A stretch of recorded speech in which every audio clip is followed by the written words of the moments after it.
Welcome to our YouTube channel. Guys एक बार फिर से आपका अपने इस परिवार में स्वागत है। गाइस आज की वीडियो में बात करने वाले हैं यूपी अंचम 17,000 ज्वाइनिंग को लेकर। गाइस पिछली वीडियो में आप सभी के भर भर के कमेंट आए हैं कि सर स्टाफ नर्स के डिस्ट्रिक्ट अलॉटमेंट को लेकर प्लीज कुछ करें, ठीक है, क्योंकि बहुत ज़्यादा डिले हो रहा है। अगर अभी नहीं डिस्ट्रिक्ट अलॉटमेंट दिया जाता है तो फिर इलेक्शन के बाद ये लोग कितना डिले कर देते हैं, इस चीज़ को अनुमान लगाना मुश्किल है। कितना समय ले लेंगे अगर फिर इनके अलॉटमेंट देने में, स्टाफ नर्स का अलॉटमेंट देने में इतना लंबा समय लेंगे तो फिर वेटिंग लिस्ट वालों का कितना इंतजार करना पड़ेगा, इनको कितना ज़्यादा समय का इंतजार करना पड़ेगा। क्योंकि स्टाफ नर्स का ज्वाइनिंग होने के बाद ही जो स्टाफ नर्स के कैंडिडेट हैं उनका वेटिंग लिस्ट में नाम दिखा रहा है 2 प्रोग्राम में 3 प्रोग्राम में।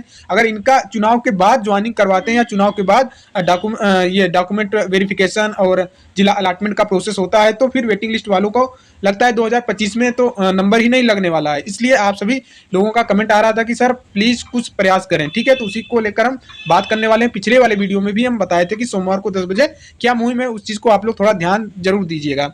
साथ ही में बात करने वाले यूपी SSSC एएनएम नई रिक्ति को लेकर महत्वपूर्ण सूचना क्या है, सब कुछ हम डिस्कस करने वाले हैं। तो चलिए गाइस सबसे पहले हम बात कर लेते हैं स्टाफ नर्स डिस्ट्रिक्ट अलॉटमेंट को लेकर। तो आप सभी को पता होगा पिछली वीडियो में हमने आपको बता रखा है कि सोमवार को आपका जो है ट्विटर कैंपेन है, ट्विटर कैंपेन करना है स्टाफ नर्स यूपी अंचम 17,000 स्टाफ नर्स डिस्ट्रिक्ट अलॉटमेंट को लेकर, ठीक है। और हम प्रयास कर रहे हैं सोमवार को ही, ठीक है, लखनऊ जाने का। अभी मैं श्योर नहीं बता सकता हूं बट 80% उम्मीद है कि हम सोमवार के दिन लखनऊ जरूर पहुंचेंगे। और आप लोगों से भी हमने बताया कि जो लोग लखनऊ के आसपास के लोग हैं प्लीज सोमवार के दिन एनएचएम ऑफिस या तो जनता दरबार में जरूर पहुंचने का प्रयास करें, ठीक है। बाकी मैं भी 80%, अभी 100% नहीं बोल सकता हूं बट 80% चांस है कि हम सोमवार के दिन जरूर लखनऊ जाएंगे, तो आपको बता ही देंगे।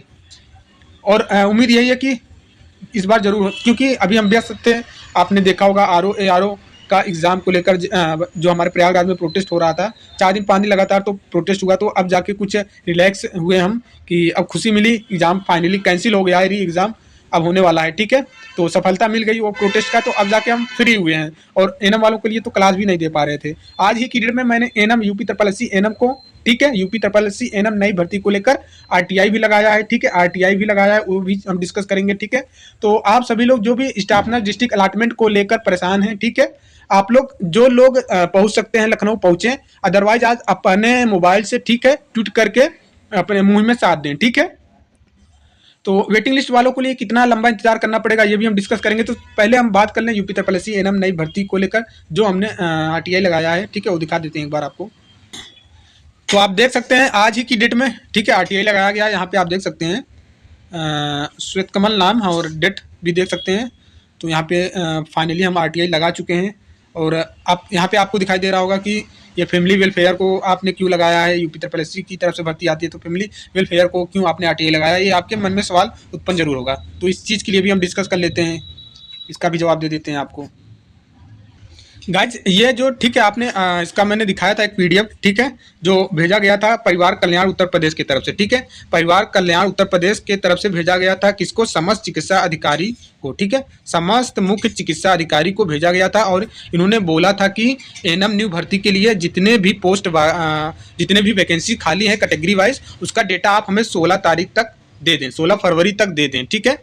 और ये नोटिस 13 फरवरी को आई थी, ठीक है, इंटरनल जो था किसी के द्वारा ये चीज़ें वायरल कर दिया गया है, ठीक है। तो वही एक अपडेट निकल गया है, वैसे ये किसी साइट पे नहीं आता है, इंटरनल किसी के माध्यम से ये चीज़ें वायरल हो जाती हैं, ठीक है। इन्होंने 16 फरवरी तक डेट बताया था कि इतने बजे तक, 16 फरवरी के 5 बजे तक ये डेटा हमको चाहिए, ठीक है। इसीलिए अब देखिए, अब ये डेटा इनको दे दिया गया होगा। हम लोग यही उम्मीद कर सकते हैं कि मुख्य चिकित्सा अधिकारी लोग जो भी वैकेंसियां की रिक्ति हैं उनका डेटा इनको दे दिया गया होगा परिवार कल्याण उत्तर प्रदेश को। इसी को लेकर मैंने परिवार कल्याण उत्तर प्रदेश को ही आईटीआई लगाया है, ताकि ये पता चल सके एक्चुअल में कि भर्ती आने वाली है एएनएम की कब और कितनी पोस्ट पे आने वाली है। इसलिए मैंने फैमिली वेलफेयर को आरटीआई लगाया है। क्लियर हुआ कि नहीं क्लियर हुआ? यहाँ पे भी देख सकते हैं नीचे नोटिस में लिखा भी है कि 16 फरवरी 2024 को अपराह्न 5 बजे तक ईमेल, ठीक है, ये जो ईमेल है, ठीक है, इस पे इनको ये पूरा उपलब्ध कराना होगा। इसलिए मैंने यही उम्मीद लगाया कि 16 फरवरी तक इन्होंने बोला था, तो शायद आज कितना डेट हो गया, 2 मार्च 3 मार्च हो गया, तो शायद इनके पास डेटा पहुंच ही गया होगा। तो हमने इसीलिए डायरेक्टली इनको परिवार कल्याण को ही आरटीआई लगा के पूछ लिया है कि एएनएम की जो नई रिक्ति आने वाली है कितनी पोस्ट पे और कब तक आएगी, ठीक है। क्लियर हुआ? चीजें मैं समझाने की कोशिश करता हूँ, आपके मन में एक भी प्रश्न ना रहे, ठीक है। तो गाइज अब बात कर लेते हैं वेटिंग लिस्ट वालों को कितना और लंबा इंतजार करना पड़ेगा। तो गाइज जो भी वेटिंग लिस्ट वाले कैंडिडेट हैं, पहले तो फार्मासिस्ट की वेटिंग लिस्ट क्लियर होने वाली है और फार्मासिस्ट की वेटिंग लिस्ट जल्द आ जाने वाली है। ज्वाइनिंग हो रहा है फार्मासिस्ट वालों को, कई जगह हो गया है पूरी तरीके से और कई जिलों में अभी बाकी है। कई जिलों में एक भी ज्वाइनिंग नहीं दी है फार्मासिस्ट को और कई जिलों में ऐसा हुआ है कि पूरी सीटें पे ज्वाइनिंग दे दी हैं जितनी भी सीटें थी। तो अब सबसे पहले इन्हीं का आएगा, फिर एनएम का आएगा, उसके बाद लैब टेक्नीशियन वालों का आएगा, वेटिंग क्लियर होगा, फिर लास्ट में सबसे लास्ट में स्टाफ नर्स का ही आएगा। स्टाफ नर्स का डिले हो रहा है तो डिले ही होने वाला है, ठीक है। बाकी उम्मीद यही है कि फार्मासिस्ट की जो भी वेटिंग लिस्ट है ये मिड मार्च तक क्लियर हो जानी है और वही मान के चलिए लास्ट मार्च मान के चलिए आपके एनएम वालों का भी आ जाएगा, लैब टेक्नीशियन और एनएम का साथ में ही वेटिंग लिस्ट क्लियर होने वाला है।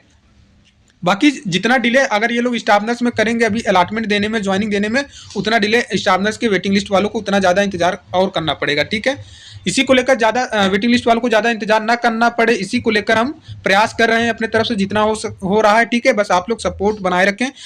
जो लोग सोमवार के दिन पहुँच सकते हैं लखनऊ पहुँचें, अदरवाइज आप अपने मोबाइल से ही पूरा सपोर्ट कर सकते हैं ट्विटर के माध्यम से ट्वीट करके, ठीक है।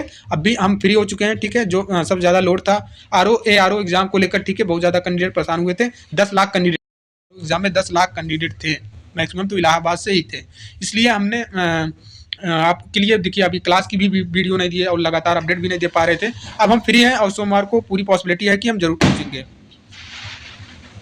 बाकी आरटीआई का रिप्लाई जैसे ही आता है, और हमने इसके पहले भी आरटीआई लगा रखा है, ठीक है, एनएचएम को भी लगाया है, ठीक है। कितनी कटाव गई है इसका तो अभी रिप्लाई नहीं आया, 2 महीना होने वाला है। अभी हम थर्ड अपील भी लगा देंगे, ठीक है। सेकेंड अपील तो लगा चुके हैं एनएचएम को, इस 5 तारीख को थर्ड अपील भी लगा देंगे, ठीक है। एनएचएम का आता है, ठीक है। नहीं, बाकी लखनऊ जाने के बाद ही वो क्लियर होगा कि कितनी भर्तियाँ क्या कैसे है, सब कुछ लखनऊ जाने पर ही क्लियर होने वाला है।